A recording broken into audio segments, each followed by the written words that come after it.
Hi, today I will show you how to render an image or maybe animation on Blender without background, or you can say a transparent render.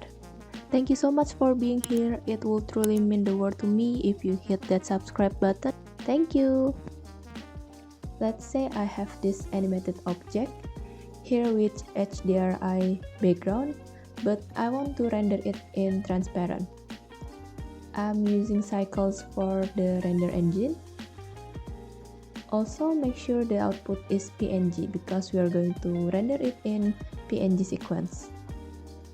Now go back to render section, scroll down and you will find film section. And check on the transparent box.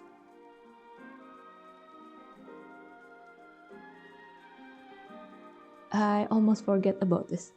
On the output section, you have to direct which folder you want the sequences will be transferred.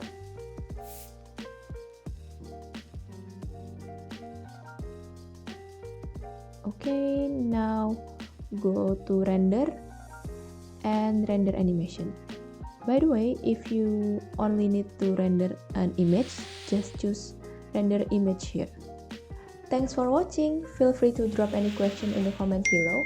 And if you enjoyed the video, please like, share, and subscribe to my channel for more content. Hit the bell icon so you can never miss an update. See you!